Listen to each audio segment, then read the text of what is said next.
for it. I know you guys got questions. Lively, Davis, Irving, and Exum are all out. Go ahead, guys. Just what was yesterday like for you? What do you hope will accomplish the rest of the season with this team? Yeah, yesterday was a tough day for everyone, for the organization. Anytime you lose someone because you've spent, the last four years with, it's tough. But I think when you look at the NBA, the season keeps going. We have to continue to push forward, and that's what we're committed to. We're committed to winning, and we're looking forward to concentrating on tonight's game. How do you think the decision like this will impact the team in the short term? Yeah, that's a good question, Mike. I think we're talking about basketball, right? And so it's about getting back to X and O's and competing. The two things that we can control is our energy and effort. A business decision was made, and I just talked about we got to push forward. We believe that Riccardi and Finn can do a good job, and they will do a good job in their new role.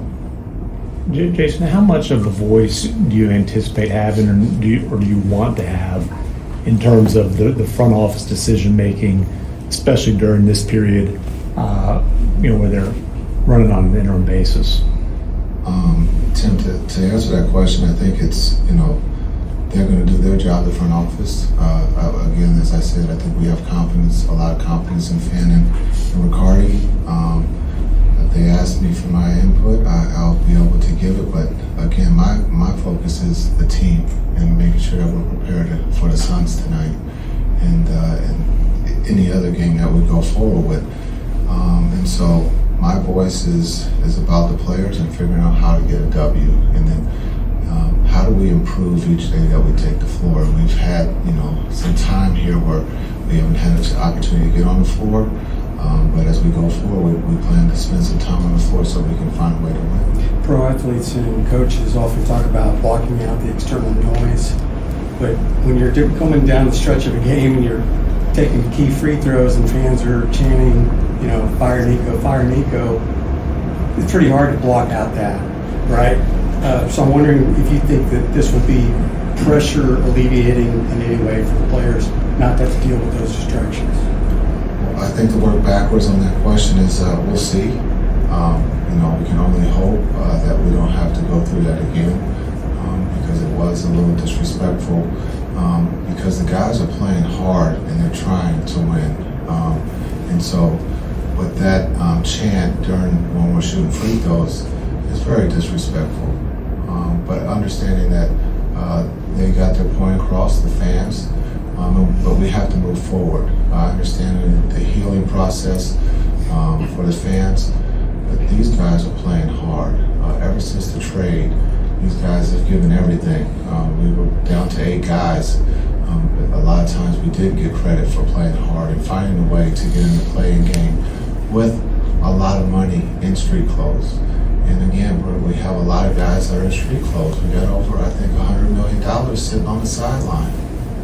And we're still competing, and we're still in games, and we're learning how to win. So I would hope that we start to get a little credit for that because these guys, they can hear those things, and they feel really disrespected. And it's hard to keep guys here in this league when they start to think that the home team is not home, and it becomes a visiting place. And so hopefully that changes tonight. Jason, you mentioned that you had confidence in Mike and Matt Riccardi, and obviously you spent a lot of your career competing against Michael Finley. We're traded for him, as a matter of fact, and you've worked alongside Matt and see what he's done in the front office. Would you be willing to share a little bit more just about your thoughts on them, what gives you confidence and what you like about them, what your expectations are in their respective co-interim GM roles? Yeah, I think understanding they were assistant GMs here, and I think they're prepared for this opportunity. Finn, our paths have crossed. We were teammates with Team USA. We were traded for each other. We played a lot against each other, but I have the highest respect. Finn's an incredible, smart man. He's been in this game for a long time, and so I truly believe that we're in good hands. And then when we talk about Riccardi and his journey to becoming a GM, I happened to be in Brooklyn with him. places. But again, I think he's prepared for this situation. You never want this situation to happen. I truly believe the two of these guys are going to do their job at a very high level. Does this change anything with Kyrie, just in terms of like whenever he's physically ready, he'll play this year? No, everybody's doing their part to get back. Everybody wants to play, and so everyone who is hurt, the progress is good reports, and at some point we'll hopefully see Kai in a uniform. He wants to play. He's working extremely hard, mentally and physically, to get back to help us. He's sitting there. His voice is in the locker room. He's antsy because he wants to help, but right now the only way he can help is by his voice, and he's doing that at a very high level.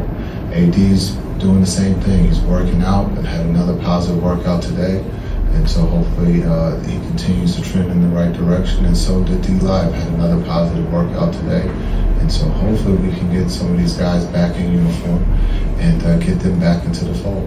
Coach, you talked about the upcoming opponent in Phoenix. What are you seeing with them so far in starting 6 and 5? Yeah, when you look at D Book is playing at a high level. He's shooting a lot of the balls, but he's one of the best players in the world. If you let him get to the three, or you let him get to the mid range, those are good. You can count it because you're going to take the ball out. He's shooting the ball at a high level, and they're playing hard. They're well coached. They have a young coach. They're crashing boards. When you look at some of the guys that are shooting the ball, the three, they shoot a lot of threes. I think they're 30th in the paint, so tonight's a great test for us to be able to guard the three. You mentioned some frustration maybe with the chants from the players. Looking at Cooper, a guy who wasn't here last year, how would you say he's handled all of those chants and just that adversity? I would just say look at his game. It's the simple answer. He's very mature for an 18-year-old. And if you was to grade his game, it was one of his best. And so he's a winner. He wants to win. He wants his teammates to make every shot. And so understanding he's 18, but again, he's not afraid. And he's doing everything to put the team in a position to win. Thank you, Coach. Thanks.